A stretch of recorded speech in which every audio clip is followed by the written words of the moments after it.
Have you ever felt like you're drowning in depression, anxiety, loneliness, and everybody around you can't see it? Or have you ever looked at the people around you and realized that the people closest to you might actually be the ones killing your peace, your purpose, and your confidence? What about this? Have you ever asked God for a sign and He gave it to you so clear that you couldn't ignore it? This one's for anybody battling depression, anxiety, loneliness, and relationships that drain the life out of you. Today's episode is called House of Scorpions, and I'm about to tell you a story I've never shared like this before. If you've been asking God for clarity, this might be your confirmation.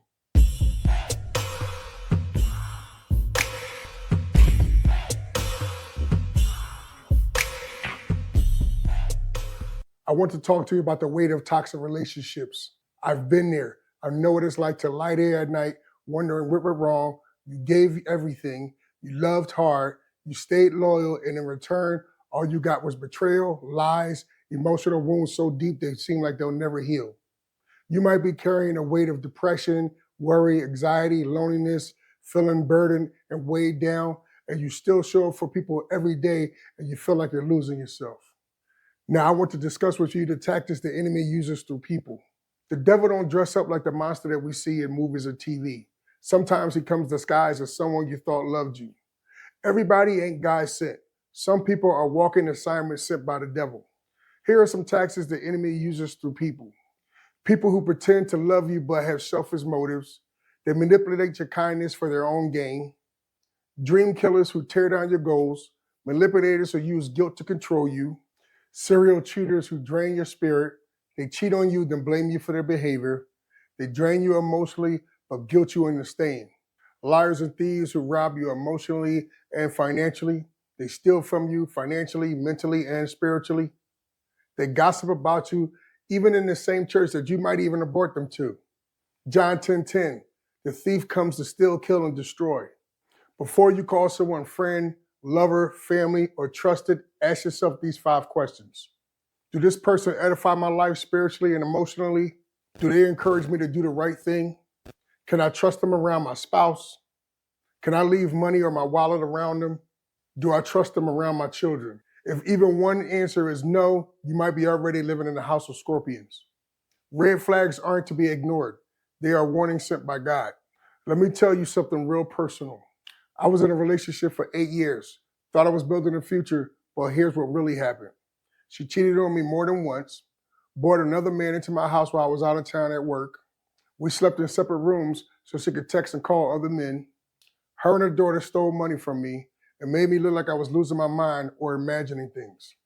She pocketed 4 months of rent, got us evicted. She moved out right before our move-out date without saying a word. She used my name and social security number illegally and ruined my credit, and I was in debt. Then ran my name through the dirt, even in the church. She had everybody fooled. I stayed and kept taking her back because I wanted to be a good man, a good husband, and a father figure to her children. I was in deep depression. I started drinking heavy and didn't want to be home and felt like a failure. I didn't want to expose her. I thought I was protecting her and our marriage. Proverbs 4:23, above all else, guard your heart, for everything you do flows from it. I laid in bed many a night staring at the ceiling and whispering, God, is this really the woman that you chose for me? Why don't she love me? And why would she do this? I seen the red flags early in our courting stage, but I overlooked them, thinking it would be different once we're married. Even moving out of state didn't fix it. Telling myself now we could focus on us and our marriage, but the problems followed us because the root of it never changed. Then one day I prayed, God, am I supposed to leave this marriage? Give me a sign, just like Gideon in Judges chapter 6-8. God, show me something undeniable. Show me a scorpion or a black widow if I'm supposed to leave. Sounds crazy, right? Me asking God if I'm supposed to leave my marriage, knowing how God views marriage. But wait, now the city we moved in is known for having scorpions, but I haven't seen one in the whole 2 years that we had lived there at the time. And then it happened. And for those that don't know, my career is in the maintenance field. And part of my job is to show residents their home before they move in. So one day I'm showing this man who just moved into town from California. We're going through the house. I'm showing him all the features. And then he stopped me and asked me, are there scorpions in this area?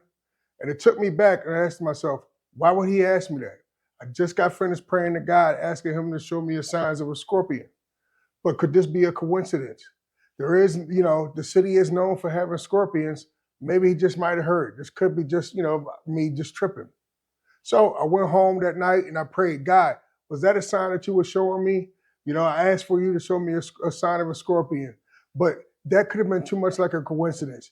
The city is known for having scorpions. So here's what I'm asking you to do. Show me a scorpion, not on the side of a truck, not in the Bible or some spiritual book, but a scorpion, something that's evident that I know that it's you. So fast forward about 2 months later, I'm at this house as a vacancy and I'm getting ready to do my inspection. Now, normally there's a certain routine how we would go through the house to inspect everything. But for some reason this day, I did it backwards. So now I'm in the garage and I'm checking the water heater and checking the electric panel and the sprinkler system. And something said, turn around and look down. And I remember looking over at it and I jumped back and I started gasping for air and I felt like I couldn't move, like my feet were stuck in quicksand or cement and I'm just breathing heavy. And all I can remember saying is, it came to pass, it came to pass. And there it was, a scorpion. Now, mind you, this scorpion was dead, but that feeling came over me like I had seen a ghost, like I would never, ever forget it. So I go home that night and I'm praying to God, is this the sign? Is this the sign? I know it was dead and everything. I noticed, God, is this the sign? Did it come to pass? I called my father up, who's a pastor, and I let him know what just had happened and what I had been praying for. But I still wasn't satisfied. Could that have been my sign? Am I making a mistake? Is this what God has for me? God, show me a sign. Let me know. I need more concrete evidence. Could this happen and just be a coincidence as well? So now it's about 2 weeks later. I'm at another vacancy and I'm getting ready to do another home inspection. So while I'm in the house, I noticed that the fireplace wasn't turned on. So I open up the control panel and I get ready to reach my hand in there and I see the biggest scorpion I had ever seen. I jumped back and I started gasping for air once again. And that same feeling came over me. But this time I go to my work van, I get a rubber mallet and I smash it. So now I'm continuing my home inspection and I go to the next room and next thing you know, I see scorpions on the walls. Smash those. I open up the closet, scorpions in the closet. Every single room in that house was infested with scorpions. I went through that whole house, smashing every single scorpion that I seen with a rubber mallet. All I could just remember is, it came to pass. I kept saying the same thing, it came to pass, it came to pass. I went home and I prayed, God, is this the sign? Was this from you? I needed confirmation that this one was from God. A friend of mine calls me and asked me to do some plumbing work in their backyard for their sprinkler system. So now I'm in the backyard, I'm doing some sprinkler system, and I realize I need a part. So I go out to my vehicle, I go grab the part, I come back to the backyard, and I went to go kneel down, and I went to put my hand down to brace myself, and I noticed a scorpion there. And I jumped back, and I'm like, okay, this gotta be from God. This gotta be from God. It's just, it was just too much. It was just too much. So I went home that night, I filled out the paperwork, and I mailed it in. Now I'm sitting here and I'm wrestling with myself wondering, did I just make the biggest mistake of my life? Was I supposed to fill out these papers and send it in? Was this actually from God? So now, fast forward to about another 2 weeks later, I'm at a residence house and I'm getting ready to do another plumbing repair. But this time I had to turn the water off to the house. So I go outside, I turn the water off to the house. I kneel down to turn the water off, and I see the biggest black widow I had ever seen in my life. And I jumped back and I was like, okay, God, I hear you now. I hear you now.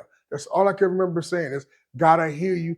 God, I hear you. I broke down and I said, okay, God, I hear you. But like Gideon in Judges 6:36 through 40, I needed confirmation over and over and over again. Nothing was satisfying. We asked God over and over again, and we're just not satisfied that God is answering our prayers or our requests because we have no faith that He will. This ain't about promoting or condoning divorce. This is about walking in discernment. It's about walking away before a dating relationship becomes a marriage mistake. Now, let's talk about leaving toxic environments. Stepping away from church gossipers. Don't be fooled by those who say such things.